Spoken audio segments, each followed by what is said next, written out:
Tapping కేసులో pen drive కలకలం రేగుతోంది. Pen drive చుట్టూనే ఇప్పుడు సిట్ విచారణ మొత్తం కొనసాగుతోంది. దానికి సంబంధించిన బ్రేకింగ్ న్యూస్ మనం చూస్తున్నాం. ప్రభాకర్ రావు ఎస్ఐబి చీఫ్ గా పనిచేసిన టైంలో ట్యాపింగ్ వివరాలు పెన్ డ్రైవ్ లో స్టోర్ చేసినట్టుగా గుర్తించారు. ఈ పెన్ డ్రైవ్ లో వందల కొద్ది ఫోన్ నంబర్స్ ని గుర్తించింది సిట్. రాజకీయ నేతలు, జర్నలిస్టులు, హైకోర్టు జడ్జిల ప్రొఫైల్స్ స్టోర్ అయ్యాయి. ప్రభాకర్ రావు ముందు ఈ పెన్ డ్రైవ్ డేటాని ఉంచి సిట్ విచారిస్తోంది. ఈ పెన్ డ్రైవ్ ద్వారానే ట్యాపింగ్ కు గురైన ఫోన్ నంబర్స్ ని అధికారులు గుర్తించారు. ప్రభాకర్ రావు టీం అన్ని ఆధారాలు ధ్వంసం చేసిన పెన్ డ్రైవ్ ను సేఫ్ గా ఉంచడంతో ఇప్పుడు ఈ విషయాలన్నీ కూడా బయటకు వస్తున్నాయి. కేసును ప్రూవ్ చేయడానికి ఈ పెన్ డ్రైవ్ ఇప్పుడు సాలిడ్ ఎవిడెన్స్. ఎల్లుండి వరకు ప్రభాకర్ రావు నుండి పూర్తి వివరాల్ని రాబట్టనుంది సిట్. బ్యూరో చీఫ్ విజయ్ దీనికి సంబంధించిన కంప్లీట్ డీటెయిల్స్ అందిస్తారు. విజయ్, ఇప్పుడు పెన్ డ్రైవ్ సెంట్రిక్ గా విచారణ సాగుతున్నట్టుగా అర్థమవుతుంది. ఇంకా ఎటువంటి విషయాలు బయటకు వస్తున్నాయి?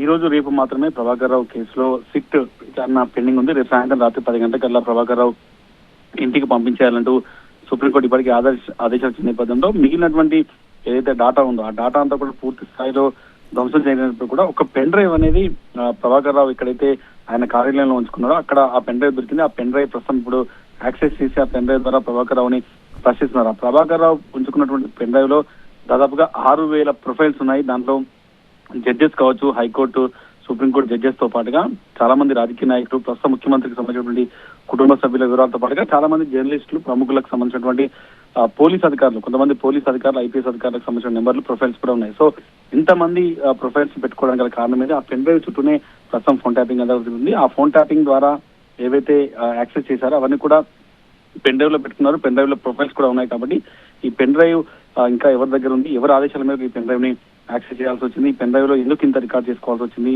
డాటా అంతా కూడా ఎందుకు సేవ్ చేసుకోవాల్సి వచ్చింది అనేది ప్రస్తుతం ప్రభాకర్ రావుని విచారిస్తున్నారు. ఈ రోజు రేపు మాత్రమే విచారణ పెండింగ్ ఉంది. రేపు రాత్రి 10 గంటలకల్లా విచారణ కంప్లీట్ అవుతుంది. కాబట్టి సో ఆ 2 days టైంలోనే కావాల్సిన ఇన్ఫర్మేషన్ తీసుకోవడం కోసం అయితే సిట్ ప్రయత్నిస్తుంది. పెన్ డ్రైవ్ మొత్తం ఈ కేసులో కీలకమైంది. ఇప్పటివరకు హార్డ్ డిస్క్లు ధ్వంసం కావచ్చు, హార్డ్ డిస్క్లు మూసీలో పడేయడం, దాదాపుగా కంప్యూటర్స్ తగలబెట్టడం, స్టోర్ రూమ్ సర్వర్ అంతా కూడా తగలబెట్టినప్పుడు కూడా పెన్ డ్రైవ్ ప్రస్తుతం ఈ కేసులో పోలీసులకు ఒక కీలక ఆధారమైంది. ఎవరి ఆదేశాల మేరకు ఇదంతా కూడా జరిగిందన్న దాన్ని కూడా తేల్చడం కోసం మాజీ ముఖ్యమంత్రి కేసీఆర్ తో పాటుగా హరీష్ రావు కూడా నోటీసు ఇవ్వడానికి సిద్ధమవుతున్నటువంటి సిట్ ఈ పెన్ డ్రైవ్ ఆధారంగా మరికొంతమందిని కూడా యాక్సెస్ చేసి ఈ కేసులో చాలా మందిని కూడా విచారించే అవకాశం కనిపిస్తుంది. 2 రోజుల విచారణ మాత్రం పెండింగ్ ఉంది. కాబట్టి ఈ 2 days లో మరింత సమాచారాన్ని ప్రభాకర్ నుంచి రాబట్టే అవకాశం కనిపిస్తుంది.